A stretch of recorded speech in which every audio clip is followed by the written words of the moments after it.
دینداروں، سب سے پیشتر ہمارے آقا نامدار امام زمان نور مولانا شاہ کریم الحسینی حاضر امام کے مبارک نام پر صلوات پڑھیے۔ اللہم صلی علی محمد و آل محمد۔ دینداروں، قرآن حکیم میں اللہ تبارک و تعالی دو عالموں یعنی دو دنیاؤں کا ذکر فرماتا ہے، جیسا کہ ارشاد ہے کہ عالم الغیب والشہادۃ الکبیر المتعال، وہ اللہ تبارک و تعالی جو بہت بڑا ہے اور بہت ہی عالی ہے، وہ غیب اور شہادہ دونوں کا جاننے والا ہے۔ عالم الغیب والشہادہ، غیب کہتے ہیں اس کو جو کہ پوشیدہ ہے، شہادہ وہ جو نظر آتا ہے۔ تو اللہ فرماتا ہے جو نہ نظر آنے والی دنیا اور نظر آنے والی دنیا، دکھائی دینے والی چیزیں اور نہ دکھائی دینے والی چیزیں، ان تمام چیزوں کا وہ مالک اور وہ عالم ہے۔ ایک اور ارشاد ہے وَعِندَهُ مَفَاتِحُ الْغَيْبِ لَا يَعْلَمُهَا إِلَّا هُوَ، اس کے پاس غیب کی چابیاں ہیں اور اس کے علاوہ اسے اور کوئی بھی نہیں جانتا ہے۔ تو جو کچھ ہمیں نظر آ رہی ہے اور جو چیزیں ہمیں ہمارے نظروں کے سامنے ہے، اللہ تبارک و تعالیٰ فرماتا ہے کہ اس سے کہیں زیادہ غیب کی دنیا ہے جو نظر نہیں آتی، مگر اس کو دیکھنے اور ان کو سمجھنے کی چابیاں ہوتی ہیں، اور وہ چابیاں اللہ تبارک و تعالیٰ کے پاس ہے۔ انہی سے ملتے جلتے دو اور اصطلاحات یا دو اور ٹرمز یا دو اور الفاظ اللہ تبارک و تعالیٰ قرآن حکیم میں ارشاد فرماتے ہیں، وہ ظاہر اور باطن ہے۔ ہم جانتے ہیں ظاہر وہ ہے جو نظر آتا ہے، باطن وہ ہے جو پوشیدہ ہے، وہ چیزیں جو نظر نہیں آتی۔ خود اپنی ذات کے بارے میں اللہ تبارک و تعالیٰ کا ارشاد ہے کہ هو الاول والآخر والظاہر والباطن، وہ خدا سب سے پہلے ہے، وہ خدا سب سے آخر ہے، وہ خدا سب سے ظاہر ہے، سب سے زیادہ نظر آنے والا ہے، اور وہ سب سے باطن ہے، سب سے پوشیدہ ہے، سب سے زیادہ نہ نظر آنے والا ہے۔ اس کا ایک پہلو ہے جو دنیا دیکھ سکتی ہے، ان کے مظاہر ہے جن کا دنیا مشاہدہ کر سکتی ہے، مگر ایک حصہ ہے جو نظر نہیں آتا، جو انسان نہیں دیکھ سکتا۔ انسان کو اللہ تبارک و تعالیٰ نے جو نعمتیں عطا فرمائی ہیں، ان نعمتوں کے بارے میں بھی اللہ تعالیٰ کا ارشاد ہے کہ وہ اسبغ علیکم نعمہ ظاہرۃ و باطنہ، اس نے اپنی نعمتیں، ظاہری نعمتیں اور باطنی نعمتیں وہ تم کو پوری کر دی ہیں، وہ تمہیں دے دی ہیں۔ تو نعمتیں بھی ظاہری ہوتی ہیں، نعمتیں باطنی ہوتی ہیں۔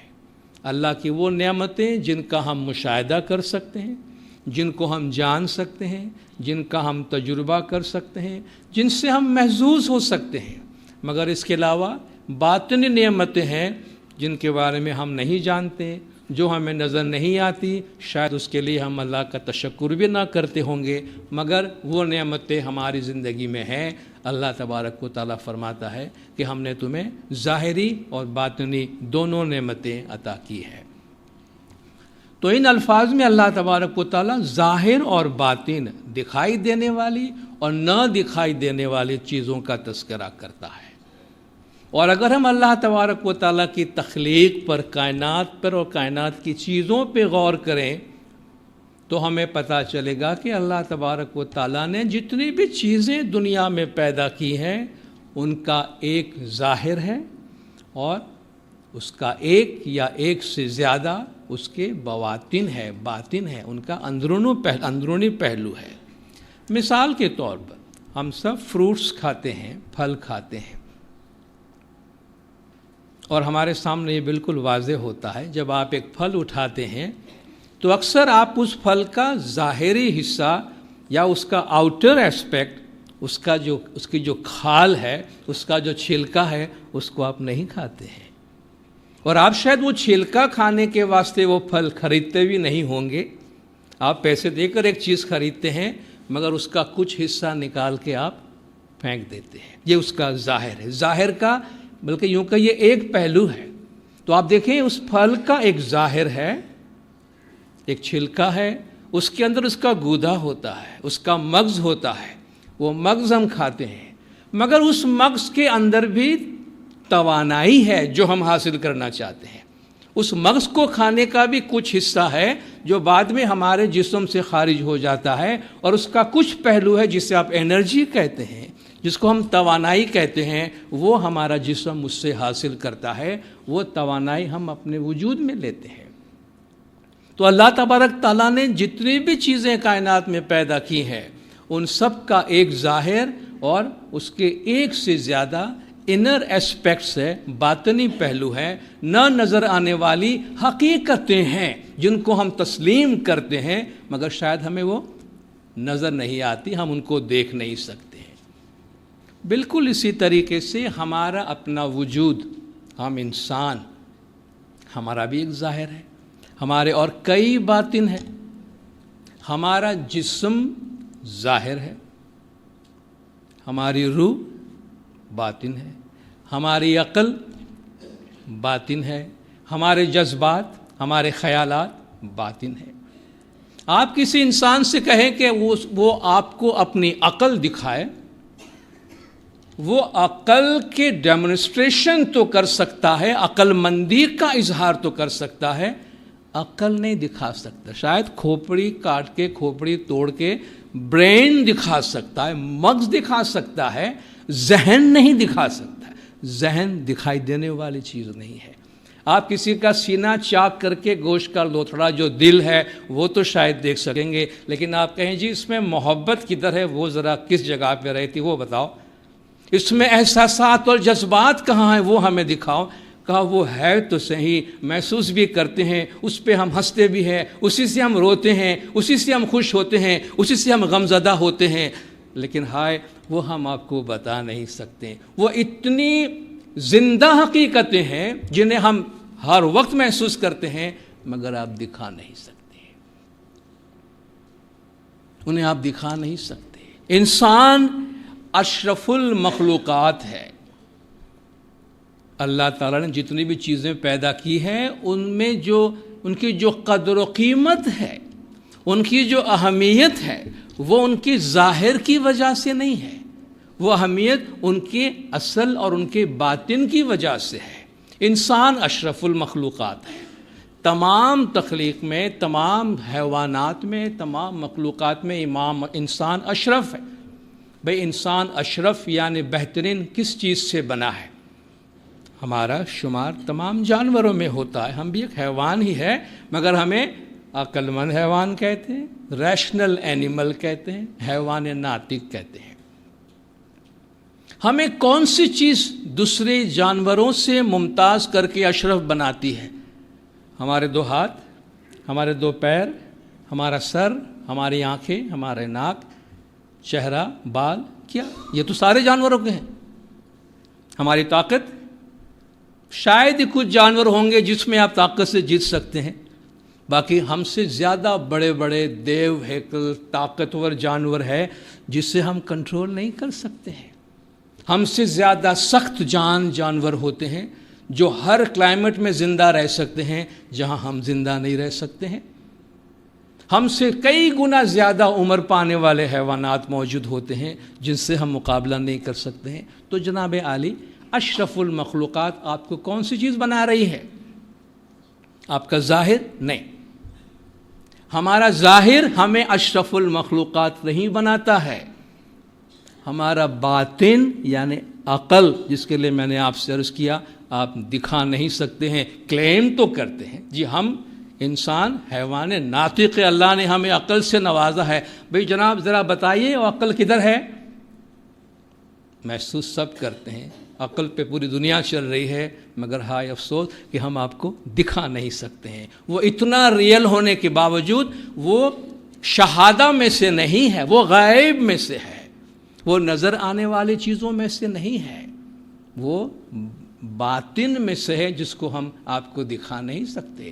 تو ہر چیز کی جو اہمیت ہے اس کے باطن کی وجہ سے، آپ کے پاس ایک بہت تندرست، بہت ہی جاندار، موٹا تکڑا لمبا انسان آپ کے پاس آ جائے، پڑھا لکھا بالکل نہ ہو، سمجھداری اس میں بالکل نہ ہو، بالکل جاہل ہو، آپ اسے کیا کام دیں گے؟ اس کی قدر و قیمت معاشرے میں کیا ہے؟ اس کے مقابلے میں ایک اور شخص آتا ہے، کمزور، دبلا پتلا، شاید خدا نہ خواستہ اپاہج بھی ہو، ویل چیئر پہ بیٹھا ہو، مگر بہت ہی ہنرمند ہو۔ آپ تو ایسے بہت بڑے سائنٹسٹ کو جانتے ہیں جو کرپلڈ ہے، اسٹیفن ہاکنگ، جو پوری طرح اپاہج ہے، ویل چیئر پہ بیٹھا ہوا ہے، مگر آج کے زمانے کا مشہور ترین سائنٹسٹ ہے، وہ اشرف المخلوقات۔ اس کی بڑائی اس کے اس جسم کی اس حالت کی وجہ سے نہیں، اس کے مقابلے میں وہ جو بہت موٹا تگڑا ان پڑھ قسم کا، شاید آپ کوئی ایسے کام اس کو دے دیں جس سے بس گزارا ہو جائے، باقی اس کی کوئی قدر و قیمت نہیں، اس کی وہ جسامت، بڑی جان، بڑا جسم کسی کام کا نہیں ہے۔ تو آپ دیکھیں ہماری زندگی میں بھی آپ کہتے ہیں بھئی تعلیم ہے، ہنر ہے، کمپیٹنس ہے تو آپ کی قدر ہے، اگر وہ نہیں ہے تو ٹھیک ہے، آپ کے پاس ایک جسم ہے تو وہ جسمانی طور پہ جو کام آپ کر سکتے ہیں وہ آپ ان سے لے لیں۔ تو آپ دیکھیں ہر چیز کی قدر و قیمت اس کے ظاہر کی وجہ سے نہیں ہے، اس کے باطن کی وجہ سے ہے۔ ہم انسانوں کی دنیا میں، زندہ لوگوں کی دنیا میں اس لیے تو رہتے ہیں کہ ہماری جان ابھی اپنے اندر ہے، ہماری روح ابھی ہمارے اندر ہے۔ جس گھڑی ہماری روح ہم میں سے نکل جاتی ہے تو یہ جسم کتنا بھی عزیز ہو، کتنا بھی پیارا ہو، کتنا بھی خوبصورت ہو اور کتنا بھی تندرست ہو، آپ فوراً اس کا انتظام کرتے ہیں کہ اسے وہاں پہنچایا جائے جہاں اسے ہونا چاہیے، یعنی قبرستان۔ بھئی کیا فرق پڑ گیا ہے اس میں؟ بندہ تو وہی ہے، اصل نکل گئی، اسپرٹ، جان، روح، وہ نہ نظر آنے والی چیز نکل گئی۔ تو وہ ایک لحاظ سے آپ دیکھیں کہ جس کو ہم کہتے ہیں ڈسپوز آف کرنا ہوتا ہے، کہ آپ ان کو اس کی جگہ پہ ٹھکانے لگاتے ہیں، وہ اس سوسائٹی میں رہنے کے قابل نہیں رہتا۔ یہ جان ہے، روح ہے، باطن ہے، جو دراصل ہمیں انسان بناتی ہے اور ہمیں زندگی عطا کرتی ہے۔ بالکل اسی طریقے سے جو دین پہ ہم عمل کر رہے ہیں، جو مذہب پہ ہم عمل کر رہے ہیں، تو مذہب کا بھی ایک ظاہر ہے اور ایک باطن ہے، بلکہ ایک سے زیادہ کئی بواطن، اس کے کئی انر ایسپیکٹس ہیں۔ مذہب کے اندر جو ایمان ہے وہ مذہب کی روح ہے، اور مذہب میں جو اعمال ہے، جو مراسم اور جو اعمال ہم انجام دیتے ہیں، وہ اس کا جسم ہے۔ جس طرح جسم روح کے بغیر برقرار نہیں رہ سکتی، اسی طرح مذہبی یہ اعمال اپنے مقاصد کے بغیر، اپنے اسپرٹ کے بغیر، اور اس کے پیچھے جو ایمان کار فرما ہے، جو روح اس کے پیچھے کار فرما ہے، اس کے بغیر یہ چیزیں زندہ نہیں رہ سکتی۔ جتنے بھی اعمال ہم انجام دیتے ہیں ان کے پیچھے معنی ہے، ان کے پیچھے مقاصد ہے، اور ان مقاصد یا ان اسپرٹ کو، ایسنس کو حاصل کرنے کے لیے یہ اعمال انجام دیے جاتے ہیں۔ تو جو ہم مذہب کا جو ہمارا ظاہری اسپیکٹ ہے اس کو ہم فارم کہتے ہیں، یعنی یہ صورت ہے، باڈی ہے، اور اس کے پیچھے جو معنی ہے، اس کے پیچھے جو روح ہے، وہ اس کا جوہر ہے، وہ اس کا ایسنس ہے۔ اور اس کے بغیر مذہب جو ہے، اگر آپ اسپرٹ کے بغیر مذہب پہ عمل کرتے ہیں تو وہ ایک طرح سے بے معنی قسم کا ایکسرسائز ہمارے واسطے بن جاتا ہے۔ اس لیے مذہب پہ جو عمل کرنا ہے وہ محض فارم یا اس کی باڈی کو پکڑ رکھنا نہیں ہے، بلکہ اس فارم کے ذریعے سے باڈی کے اوپر عمل کرتے ہوئے اس کی جو اسپرٹ ہے، اس کا جو سول ہے، اس پر ہم پہنچنے کی کوشش کرتے ہیں۔ اور جتنے بھی ہمارے مذہبی مراسم اور اعمال ہیں جو کہ فارم ہے، ان سب کے مقاصد ہوتے ہیں، اور ان مقاصد میں جو اعلیٰ ترین مقصد ہے اسے کہتے ہیں تقوی یا پاکیزگی، یا ایک ایسی حالت میں انسان اپنے آپ کو پہنچائے جہاں ہمیشہ وہ خدا ترسی کا عالم ہو، وہ خدا کے موجود ہونے کے احساس میں رہے، خوف خدا میں رہے، اللہ تبارک و تعالیٰ کی فرمان برداری میں رہے، اور اپنے آپ کو ہر طرح سے پاک و پاکیزہ رکھے کہ جسے ایک متقی یا ایک پاکیزہ پرہیزگار انسان کہا جاتا ہے۔ ہم چند عبادات کا ذکر کرتے ہیں قرآن آیات کی روشنی میں، اور آپ دیکھیں سب میں اللہ تبارک و تعالیٰ مقاصد بیان کرتا ہے، اسپرٹ کا ذکر کرتا ہے۔ مثلا عبادت، عام عبادت کا ورڈ، کوئی بھی اچھا عمل آپ کرتے ہیں جسے آپ عبادت کہتے ہیں، ارشاد باری تعالیٰ ہے یا ایھا الناس اعبدوا ربکم الذی خلقکم والذین من قبلکم لعلکم تتقون۔ اے لوگو، اللہ تبارک و تعالیٰ کی عبادت کرو جس نے تم کو اور تم سے پہلے والوں کو خلق کیا ہے، جس نے تم کو اور تمہارے پہلے والوں کو پیدا کیا ہے، لعلکم تتقون، تاکہ تم پرہیزگار ہو جاؤ۔ عبادت کرو تاکہ تم پاک و پاکیزہ ہو جاؤ، پرہیزگار ہو جاؤ۔ تو جتنی بھی قسم کی عبادات ہیں وہ ہمیں لیڈ کرتی ہے، وہ ہماری رہنمائی کرتی ہے، ان پہ سوار ہو کر ہم اس منزل پر پہنچتے ہیں جس منزل کو تقویٰ کہتے ہیں، پاکیزگی کہتے ہیں، روح کی پاکیزگی کہتے ہیں۔ صلاۃ قائم کرتے ہیں، نماز یا دعا پڑھتے ہیں۔ اللہ تعالیٰ کے ارشاد ہے ان الصلاۃ تنہی عن الفحشاء والمنکر، صلاۃ یا نماز آپ کو بے حیائیوں اور برائیوں سے روکتی ہے۔ نماز آپ صرف نماز قائم کرنے کے واسطے نہیں قائم کر رہے ہیں، دعا آپ صرف دعا پڑھنے کے واسطے نہیں پڑھ رہے ہیں، یہ دعا، یہ نماز آپ کو بے حیائیوں اور برائیوں سے روکتی ہے۔ اس کا اپنا ایک پرپس ہے، اس کا پرپس صرف اسی کو کرنا نہیں ہے، اس کا پرپس اس کے ذریعے سے وہ تقویٰ، وہ پاکیزگی، وہ پرہیزگاری حاصل کرنا ہے جو اللہ تبارک و تعالیٰ نے اس کے نتیجے میں ہمارے واسطے رکھا ہے۔ جس طرح ہم تعلیم کے لیے بچوں کو اسکول بھیجتے ہیں، ہم خود بھی تعلیم درسگاہ جاتے رہتے ہیں، درسگاہ جانے کا مقصد صرف درسگاہ، یونیورسٹی، کالج آنا جانا نہیں ہے، بلکہ تعلیم یافتہ بننا ہے۔ اسکول یونیورسٹی کا چکر لگا کے واپس نہیں آنا، اس میں کوئی عالم نہیں ہوتا ہے، کتابوں کا بوجھ اٹھانے سے بھی کوئی عالم نہیں بنتا ہے، اس کو پڑھ کے اس میں سے علم حاصل کر کے کوئی عالم بنتا ہے۔ تو آپ دیکھیں ہر کام کے پیچھے اس کا ایک پرپس ہوتا ہے، اور اس پرپس یا مقصد کو حاصل کرنا بہت ضروری ہے۔ صیام، روزہ، صوم جسے کہتے ہیں، جس کا پلورل صیام ہے۔ یا ایھا الذین آمنوا، اے ایمان والو، کتب علیکم الصیام، تم پر روزے فرض کیے گئے، کما کتب علی الذین من قبلکم، جیسا کہ تم سے پہلے والوں پر کیا گیا تھا، لعلکم تتقون، تاکہ تم پاک ہو جاؤ۔ تم پر روزہ اس لیے دیا گیا ہے تاکہ تم پاک ہو جاؤ، تو جو عمل تمہیں دیا گیا ہے اس کے ذریعے سے یہ اعمال پاکیزگی کی طرف تمہیں لیڈ کر رہی ہے، اور تم اس بات کو یقینی بناؤ کہ ان چیزوں پہ عمل کرتے ہوئے جو چیز تمہیں حاصل ہونی ہے، جو تمہاری روح کی پاکیزگی ہے، تقویٰ کا مقام ہے، وہ تمہیں حاصل ہو رہی ہے۔ روزے کے متعلق اہل سنت والجماعت کے بہت بڑے مشہور عالم دین امام غزالی اپنی ایک کتاب مذاق العارفین میں لکھتے ہیں، بڑی انٹرسٹنگ دو باتیں وہ بتاتے ہیں۔ امام غزالی کا بڑا اثر ہے اہل سنت والجماعت کے عقائد اور ان کے اعمال پر۔ فرماتے ہیں کہ جاننا چاہیے کہ روزے کے 3 درجات ہیں، روزے کے 3 درجات ہیں۔ ایک روزہ عوام کا ہے، ایک خواص کا ہے یعنی خاص لوگوں کا، اور ایک اخص خواص کا، خاص میں سے بھی خاص لوگوں کا روزہ ہے۔ وہ کہتے ہیں 3 لیول کے روزے ہیں۔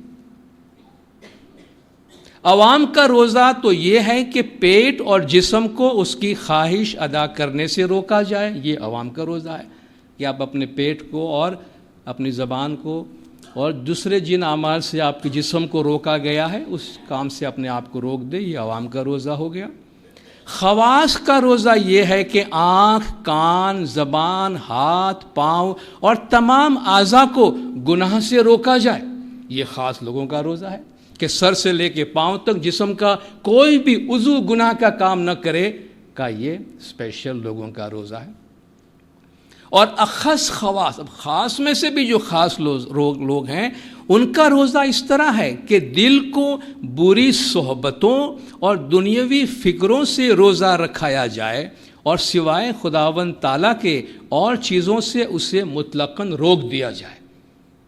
خاص میں سے خاص لوگوں کا روزہ یہ ہے کہ آپ کے دل میں، آپ کے ذہن میں اللہ تبارک و تعالیٰ کی ذات کے علاوہ نہ کسی چیز کی فکر ہو اور نہ کسی چیز سے آپ کی اور کوئی صحبت ہو، آپ بس اللہ تعالیٰ کی یاد میں رہیں. کہا دیکھو ایون جو صرف اہل ظاہر کی بات کرتے ہیں، ظاہری پریکٹس کی بات کرتے ہیں، وہ بھی کہتے ہیں کہ دیکھیے اس میں ڈیفرنٹ لیولز ہیں جس پر ایک مومن عمل کرتا ہے. اسی طرح وہ اپنی کتاب میں احیاء علوم الدین میں پاکیزگی یا طہارت کے بارے میں فرماتے ہیں کہ طہارت یعنی پاکیزگی کی 4 قسمیں ہیں. انسان 4 طریقے سے اپنے آپ کو پاک کر سکتا ہے. اول، ظاہر بدن وغیرہ کو حدث یعنی ناپاکی و نجاست سے پاک کرنا، جو پہلی شرط ہوتی ہے. آپ عبادت گاہ میں جاتے ہیں تو آپ سے توقع کی جاتی ہے کہ ہم جسمانی طور پر مکمل طور پر پاک و پاکیزہ ہوں.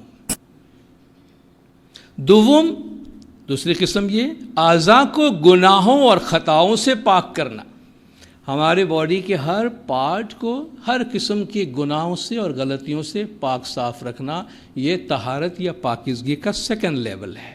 سوم، تیسرا لیول، دل کو اخلاق بد اور خصائل ناپسندیدہ سے پاک کرنا، کہ آپ اپنے دل کو بری عادتوں، بری خصلتوں اور ناپسندیدہ فعل سے پاک و صاف رکھیں.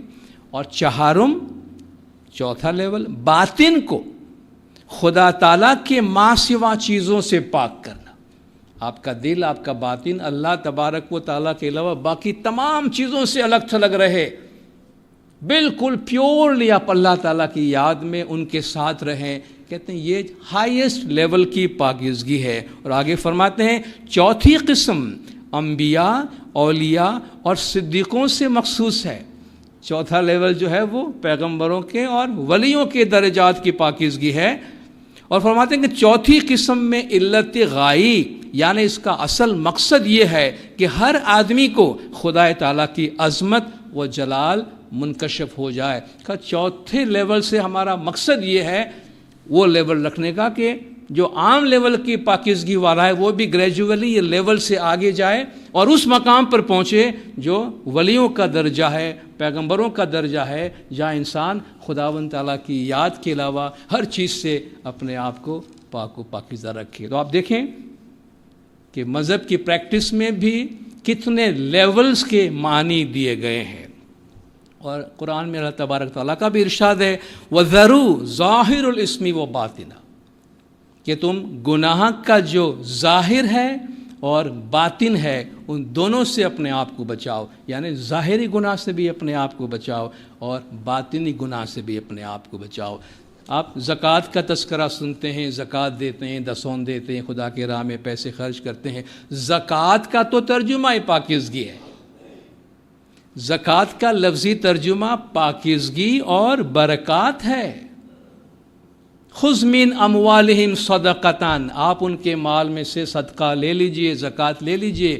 تطہرہم وتزکیہم بہا، اس کے ذریعے سے آپ ان کو پاک و پاکیزہ کر دیجئے. حضور کو فرمایا گیا آپ ان سے، ان کے مال میں سے صدقات زکوٰۃ لیجئے اور اس کے بدلے میں آپ ان کو پاک و پاکیزہ کر دیجئے. وصلی علیہم، ان کے حق میں دعائیں کیجئے. ان الصلاۃ سکن لہم، بے شک آپ کی دعا میں ان کے لیے سکون ہے، ان کے لیے راحت ہے. قیامت کے تذکرے میں فرماتے ہیں جہاں جہنم کا ذکر ہو رہا ہے، کہتے جہنم سے ایسے لوگوں کو الگ کر دیا جائے گا جو اپنے مال میں سے پاک و پاکیزہ ہونے کے واسطے زکوٰۃ دیا کرتے تھے.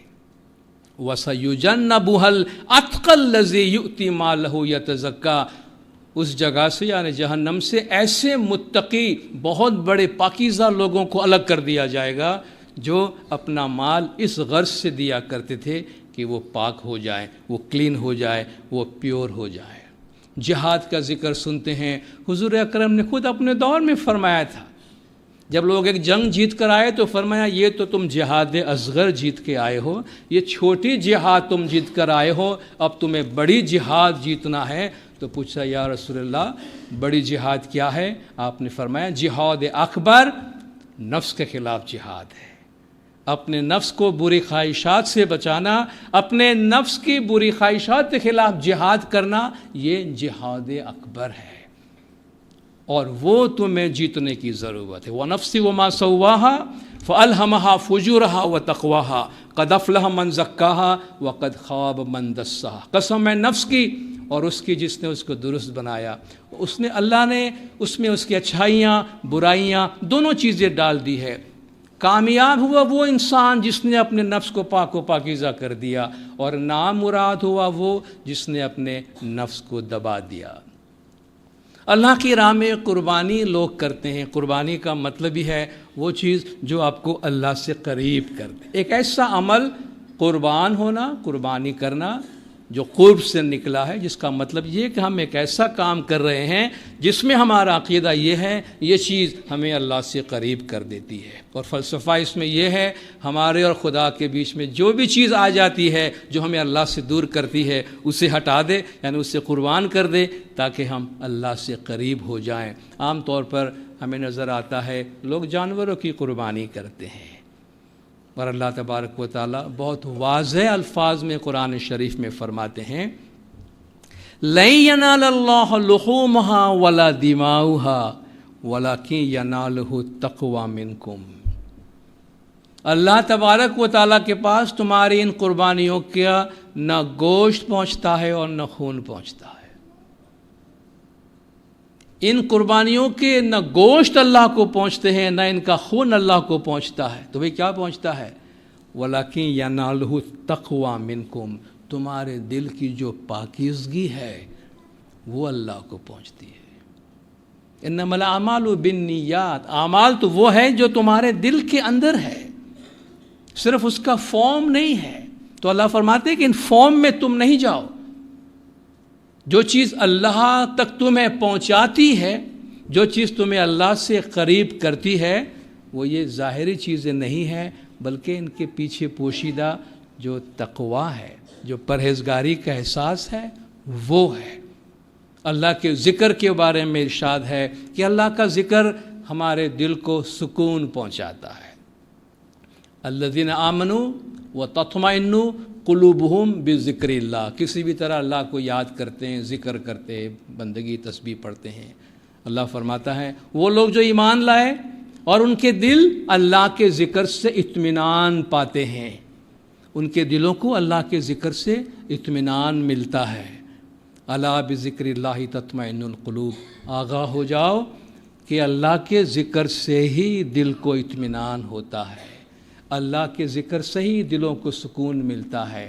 دلوں کو اطمینان کب ہوتا ہے؟ دل میں اگر آلائش ہے، دل میں اگر گندگی ہے، دل میں اگر گناہ ہے، دل میں اگر دنیا داری ہے، تو وہ دل تو مضطرب رہتا ہے، بے قرار رہتا ہے، اس میں سکون نہیں ہوتا۔ دل کو سکون تب ملتا ہے جب دل بالکل پاک و پاکیزہ ہوتا ہے، اپنی اصلی حالت کو آتا ہے، اور جب اپنی اصلی حالت کو دل آتا ہے تو مطمئن ہو جاتا ہے، اور جب دل اور نفس مطمئن ہوتا ہے تب اللہ اسے اپنے پاس بلاتا ہے کہ بھئی تم یہاں سے پاک صاف ہو کر گئے تھے، جب ہم تمہیں بھیجا تھا یہاں سے بڑے ٹھیک ٹھاک تھے، تو تم پاک صاف حالت میں یہاں سے گئے ہو، پاک صاف حالت میں یہاں آؤ۔ تم اطمینان کی حالت میں یہاں سے نکلے ہو، اطمینان کی حالت میں یہاں آؤ۔ تو ذکر و فکر عبادت کے ذریعے سے اپنے دل کو اطمینان پہنچاؤ، اور اللہ کے اس فرمان، اس کلام کو جواب دو کہ یا ایتھا النفس المطمئنہ ارجعی الی ربک راضیۃ مرضیہ، اے اطمینان پانے والے نفس آ جا، لوٹ کے آ جا، واپس آ جا۔ واپس تو ہم سب جا رہے ہیں نا، انا للہ و انا الیہ راجعون۔ ہم سب اللہ سے ہیں اور اللہ کی طرف واپس لوٹ رہے ہیں. اب لوٹ رہے ہیں، لوٹنے میں کتنے کامیاب ہوتے اور کہاں تک لوٹتے، کہاں تک پہنچتے ہیں، وہ بات اور ہے. اللہ تعالیٰ بلاتا ہے آ جاؤ، پلٹ کے آ جاؤ میری طرف. مگر کس وقت؟ اے اطمینان پانے والا نفس، نفس المطمئنہ ترجعی، لوٹا الی ربک، اپنے پروردگار کی طرف. کس کیفیت میں؟ راضیتم مرضیہ، اس حال میں کہ وہ تجھ سے خوش ہے، تو اس سے خوش ہے. واہ کیا لیول ہے، کیا مقام ہے. راضیتم مرضیہ، اللہ تجھ سے راضی ہے اور تو اس سے راضی ہے. یہ تقویٰ کا ہائیسٹ لیول ہے، یہ اطمینان کا ہائیسٹ لیول ہے کہ جہاں بندہ اللہ سے راضی اور اللہ بندے پہ راضی ہے. فادخلی فی عبادی، آ جا میرے بندوں میں داخل ہو جا. وادخلی جنتی، آ جا میرے جنت میں داخل ہو جا، کیونکہ میرے عابد ہی میری جنت ہے، اسی میں آ کے تو شامل ہو جا. کس وقت؟ جب کہ دل کو مکمل سکون حاصل ہو. اس لیے اللہ تعالیٰ قرآن میں فرماتا ہے کہ آپ انسان کو اپنے لحاظ سے آپ کتنی بھی کیٹیگریز میں ڈیوائڈ کریں، اللہ کی نظر میں بڑا ایک ہی ہے. ہمارے ہاں چھوٹے بڑے کے بڑے معیار بنے ہوئے ہیں، یہ بڑا ہے، یہ چھوٹا ہے، یہ آگے، یہ پیچھے ہے. اللہ فرماتا ہے ان اکرمکم عند اللہ اتقاکم، تم میں سے اللہ کی نظر میں سب سے بڑا وہ ہے جو سب سے زیادہ پرہیزگار ہے. اللہ کی نظر میں سب سے بڑا وہ ہے جو سب سے زیادہ پرہیزگار ہے. اللہ نے یہ ذکر نہیں کیا جو سب سے زیادہ یہ عمل کر رہا ہے، وہ عمل کر رہا ہے، وہ عمل کر رہا ہے، وہ عمل کر رہا ہے، بلکہ ان اعمال کے نتیجے میں جو تقویٰ کے ہائیسٹ لیول کو پہنچتا ہے، جو اتقا بنتا ہے، سب سے زیادہ پرہیزگار بنتا ہے، اللہ فرماتا ہے میرے سب سے قریب میرا وہی بندہ ہے. تو الغرض حاصل کلام جو کچھ میں عرض کرنا چاہ رہا تھا وہ یہ ہے کہ مذہب پہ عمل کرتے ہوئے ہمارے سامنے ایک نصب العین ہے، ایک مقصد ہے. اس مقصد کو، اس روح کو، اس اسپرٹ کو، اس ایسنس کو پہنچنے کے بے شمار راستے ہیں، بہت سارے راستے ہیں، بہت سارے فارم دیے گئے ہیں. ان فارم پر سے چلتے ہوئے ہمارا مقصد اس اصل مقصد کو پہنچنا ہے. جیسے کہ ہم کسی گاڑی میں بیٹھتے ہیں، سواری پہ بیٹھتے ہیں، تو ہمارا مقصد سواری پہ یا گاڑی میں بیٹھے رہنا نہیں ہوتا ہے، وہ ایک وہیکل ہے جو ہمیں اپنے اصل مقصد کو پہنچاتی ہے. تو یہ جو اعمال ہم انجام دیتے ہیں یہ ذرائع ہیں، یہ مقاصد نہیں ہے، یہ مینس ہیں، اینڈس نہیں ہے. مینس کے ذریعے سے اینڈس کو پہنچنا ہے، ذرائع کے ذریعے سے مقاصد کو پہنچنا ہے. پہاڑ کی ایک چوٹی ہے، اس پہ پہنچنے کے سینکڑوں راستے چاروں طرف سے بنے ہوئے ہیں. راستہ کون سا اپناتے ہیں وہ بات اہم نہیں ہے، چوٹی پر پہنچنا اہم ہے. لوگ اپنی اپنی پسند کا راستہ اپنا لیتے ہیں اور چلے جاتے ہیں، منزل کو پہنچتے ہیں. آپ کسی باغیچے میں داخل ہونا چاہتے ہیں، اس کے 10 پھاٹک بنے ہوئے ہیں، آپ کا مقصد باغیچے میں داخل ہونا ہے، پھاٹک گننا نہیں ہے. یا ہر پھاٹک سے گھسنے کی ٹرائی کرنے کی ضرورت بھی نہیں ہے، کیونکہ مقصد آپ کا پھاٹک نہیں ہے، مقصد آپ کا باغیچے میں داخل ہونا ہے. آپ دریا کنارے گئے ہیں، سینکڑوں کشتیاں پڑی ہیں، آپ کو اس پار جانا ہے، کشتیاں نہیں گننی ہیں، کشتیاں چیک کرنے کا ٹائم نہیں ہے. آپ کو تو آگے جانے سے مقصد ہے، اپنی پسند کی کشتی اٹھائیے اور آگے جائیے، اپنے مقصد کو پہنچیے، آگے بڑھتے رہیے. تو مذہب کا جو فارم ہے، مذہب کا جو ظاہر ہے وہ الگ الگ ہوتا ہے، الگ الگ ہو سکتے ہیں، وقت کے ساتھ اس میں تبدیلی بھی ہوتی رہتی ہے، مگر مذہب کا جو اصل ایسنس ہے وہ اس کی روح ہے جو ہمیشہ یکساں رہتی ہے، اور اس کو پہنچنے کی کوشش کرنی چاہیے. پیر شمس ماں باپ جیسے اپنے گنان میں فرماتے ہیں کہ من میرا مصلی، اللہ میرا قاضی، کایا ہمیری مسیتا، اندر بیٹھ میں نماز گزاروں، مورخ کیا جانے طاعت ہماری. اب یہ بھی ایک لیول ہے مذہب پہ عمل کرنے کا کہ وہ اس لیول پہ پہنچے ہوئے ہیں جہاں کہتے ہیں کہ من میرا مصلی، میرا دل، چونکہ ساری توجہ باطن پر ہے، ایسنس پر ہے. من میرا مصلی، میرا جو دل ہے وہ میرا نماز کا مصلی ہے. اللہ میرا قاضی، میں فتویٰ کہیں اور سے نہیں لیتا، اللہ تبارک و تعالیٰ سے، وہ میرا قاضی ہے. کایا ہمیری مسیتا، یہ میری مسجد ہے، میری باڈی میری مسجد ہے. اندر بیٹھ میں نماز گزاروں، میں اپنے دل میں بیٹھ کر اپنی نماز پڑھ رہا ہوں، مورخ کیا جانے طاعت ہماری، نادان انسان کو کیا پتا کہ میں کس قسم کی عبادت کر رہا ہوں۔ تو کہا نا کچھ عبادت ولی اولیاء کے لیول کے ہوتے، کچھ انبیاء کے لیول کے ہوتے، کچھ عوام کے لیول کے ہوتے ہیں۔ تو یہ مذہب کے ڈیفرنٹ درجات ہے، ہمیں بڑے واضح الفاظ میں کہا گیا۔ پیر صدر نے بولیا کوئی من اپنو سمجھائے، کپڑا دھوئے سو کیا ہوا، دل دھوئے سو پائے۔ صرف ایک مثال کے ذریعے سمجھا دیا گیا کہ باہر کی چیزوں کو مت دیکھو، اندر کی چیز کو دیکھو۔ اصل جو زینت ہے وہ روح کی ہے، تو مذہب میں جو اصل زینت ہے اس کے باطن کی ہے۔ مذہب کا جو اصل پھل ہے ان نتائج پر ہے جو ان فارمز کے ذریعے سے ہم حاصل کرتے ہیں، نہ کہ ان فارمز میں الجھ جانا، کیونکہ آپ فارمز میں الجھ گئے تو مذہب سے وہ راحت، وہ سکون، وہ آرام، وہ اطمینان جو اللہ تبارک و تعالی ہمیں دینا چاہتا ہے، شاید وہ ہم کبھی بھی حاصل نہیں کر سکیں گے۔ خداوند مولانا شاہ کریم الحسین حاضر امام ہم سب کو اپنے مذہب پہ عمل کرنے کی توفیق عطا فرمائے، مولا گنج جماعت کے تمام گناہ معاف کرے، سب کی نیک امیدیں پوری کرے، ایمان دیدار نصیب کرے۔ صلوات پڑھے دلداروں، اللہم صلی علی محمد و آلہ